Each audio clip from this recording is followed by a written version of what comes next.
Nothing like another day with old Ben here. So if you missed the last video, I'll link it here. Today we're going to be knocking out 3 things. We're going to be fixing the parking brake switch.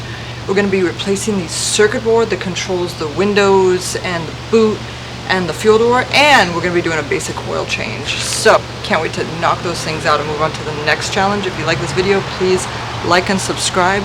Let's get to it.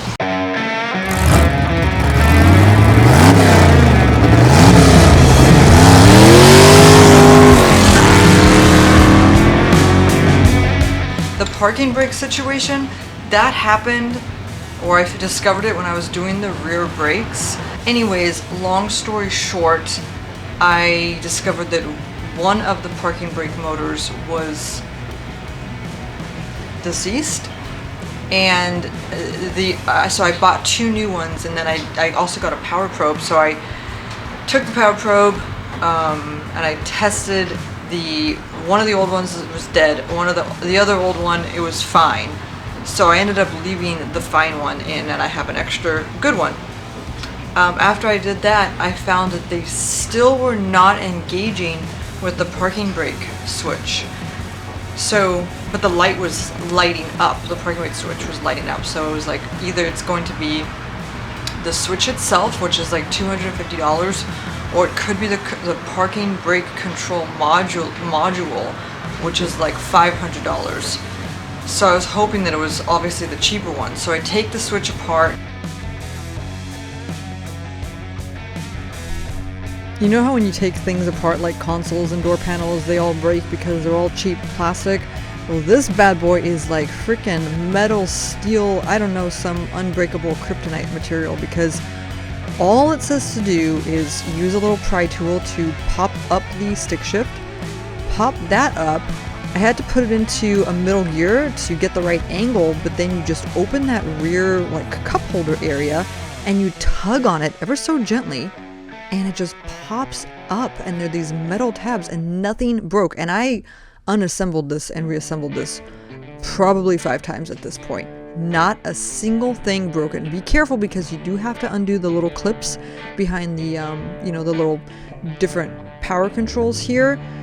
But once you get those done, you set it aside and everything is completely accessible. I believe it was like, I don't remember what size, but get your little Torx bits handy to undo whichever switch you're going for. Mine was the parking brake switch, came off with 3 bolts, popped it undone, and then you stick a little screwdriver in the assembly, like a flat pocket knife, to pop the back off and expose the inner mechanism.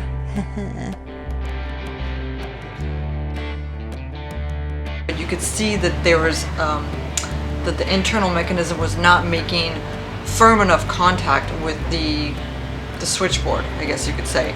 I could do it with my hands and it would work, but with the actual switch it wouldn't work. So I took it apart, looked at it, and then I hit the forearms. I noticed in one of the photos that somebody had like this arm inside this tunnel in the switch. I went back to my photos, I noticed that my tunnel didn't have the arm, and so the next day I made an arm. How did I make the arm? I'll tell you how I made the arm. I made it out of zip ties and glue and electrical tape. There's a million ways that you could have made this arm. Really, like tons of different ways, and I was just working with what I had and I didn't even know if it was going to work. So I took 3 zip ties, added glue, so I made like an Oreo cookie, cut them to size, cut them to the correct size, and then wrapped them with electrical tape just so they would kind of like, I don't know, be protected in the tunnel. I don't know. All I know is that it worked. And I saved myself like, you know, $225, $250 from purchasing this switch that I'm about to show you right here. This switch right here. So that was it. Let's take a look at the fix. The next issue would be what I was struggling with, was the windows rolling up and down and up and down. I had already taken apart the it's very easy. You just pop that little switch panel, pull it down and pop it up. and then you use a tiny screwdriver to remove these little screws, and you can expose the circuit board. I had already taken it apart. I saw that the circuit board was toasted. I contacted a repair shop to see what it would cost just to fix the circuit board. They made no guarantees, and they were in Minnesota, and he said, you know, roughly quoted me $200. Well, the new switchboard is $225. Well, before I did that, I cleaned it and I added some solder and, you know, hoped for the best. It didn't work, so I ordered my switchboard off of Top Euro, and they sent me one of those lovely little Bentley keychains again. So I get the switchboard in, again, just unassemble it, remove the top switchboard, replace it, and popped it back into the car, and nothing. But that's because you have to reinitialize the windows. So starting from this is what I read on YouTube. I did not find this in my manual, but this is what I found on YouTube and forums. So you start with the driver's side window, roll it all the way down, then hold the button down for a couple seconds, roll it all the way up, hold it up for a couple seconds, and then go to the passenger side, same thing, move on to the passenger rear side, same thing, and then move on to the driver's rear side, same thing. And this worked. My windows all worked right. All work now, hallelujah, because it's like, no, I don't like having that window down.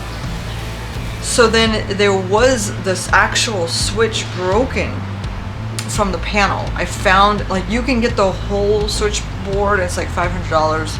I'm not gonna do that, so I ordered a single switch that I found on Alibaba. Well, 2 weeks later, it never shipped and they refunded my money. So I found another switch off of eBay. The switch came, it was $35, popped it in, and bam. It's looking like new. LED, you know, matches up. I'm sure the switch is from China. Works great. Take a look at it right now. So, this is it. This is the switch I replaced. You can see it looks newer because it's not all scratched up, but this is very easy to pop out. You just, you pull it down, and then you pop it up, and then just remove it, and that's how I was able to replace the circuit board. To replace the switch, really all I did was pull the internal plastic piece out and then pop the new one in, and now all the windows work. And after the circuit board was replaced, my boot button works and my fuel door works. So I no longer have to put fuel in by accessing it through the trunk at the gas station and looking like a buffoon.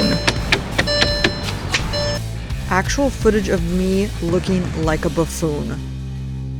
It would appear to be a lot of basic maintenance has been completely neglected. I discovered that when I was doing the brakes, so Lord only knows what this oil's gonna look like, and I'm kind of terrified. But we gotta do it, right? So let's go ahead and get started. You're gonna need oil. This is 0W40. Extremely hard to find. I actually got mine at AutoZone. T25 Torx bit and a T30 Torx bit. That removes the plastic belly pan that's under the front of the vehicle that you have to remove to get to the oil filter. A 36mm socket to remove the actual filter, and then you're gonna need the filter. I got mine on I believe topeuro.com, and then and oil receptacles. This thing unleashed a heck of a lot of oil. I wasn't expecting it. And then for the oil, you'll need about 12.5 liters. This car weighs 6,000 pounds, and these ramps that I got at Harbor Freight are rated for 6,500 pounds. Yet I'm terrified of driving them up. Not that they're gonna collapse, I'm not scared of that, I'm scared of this. That was so scary because I've seen so many videos where people just like drive right off the ramp. I'm like sweating. I'm over this project and I haven't even begun it yet. Alright, so it's on ramps. Let's get some jack stands under it and we can get to it. I've been terrified to take off this belly pan because I'm worried that I'm gonna find, like, I don't know, coolant, springs, belts, who knows. I did find that the previous owner must have run over some crazy things because the grates on the lower side that you're looking at right there are completely gone. Like the little blades, they're gone. Gone. There's some oil like stains here and there, but everything looks like it doesn't look that bad. The oil stains look old, you know, like someone spilled oil doing an oil change and just left it there. So yeah, this new belly pan would be like $500 and I'd love to get one, but it's just not high on the priority list right now. There was also like, I'd say 5 torque screws missing from the whole thing, which was kind of annoying. So I'll be ordering those as well so I can sleep at night. Okay.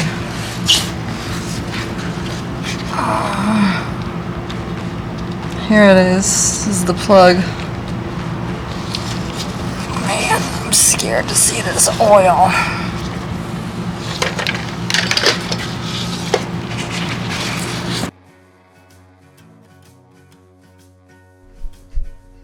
I think working on this car has damaged my mental stability because some of the stuff I find myself doing is like, it's mental.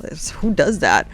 I don't know where I saw this, but I saw somebody like take a magnet and hold it to their falling oil, and they could make the oil move with the magnet because there was so much metal in the oil. I could not resist this. So I go over here, I get my weak ass magnet. I don't know what I'm expecting.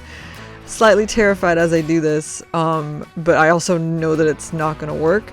I'm sure it'll work if you've got a strong magnet and a lot of metal in your oil, but it wasn't happening for me. And then while I got this belly pan off, I give it a good scrub-a-dub-dub. Why not, you know? Why not? I don't want to put something back that's completely filthy. For those of you wondering if I replaced the crush washer, I did. I did replace the crush washer. Keep in mind, like, getting these angles into the car it's just really hard. You got to get the lights and the angle, and then, you know, my phone kept falling and my camera's too big to fit under here, so I did the best I can. This is the actual oil filter. All the oil was really warm, and then I couldn't resist. Like, I put my hand in the oil pan and I reached around. I don't know what I was expecting to find. I just wanted to do it. I didn't find anything. This car did release like 3 oil pans of oil, though.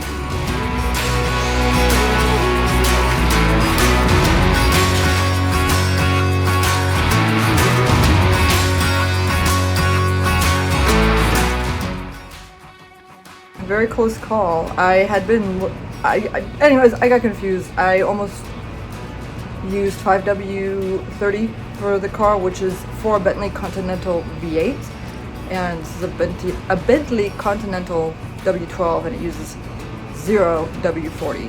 And yeah, so I got that. Let's finish this up before I starve to death. Chugga chugga chugga. 12.5 liters of 0 W40 coming through here. Guzzle it down, buddy. Guzzle it down. You're welcome. Good old 15-minute oil change. It's like, it might be 5 a.m. It might be 7 p.m. Nobody really knows.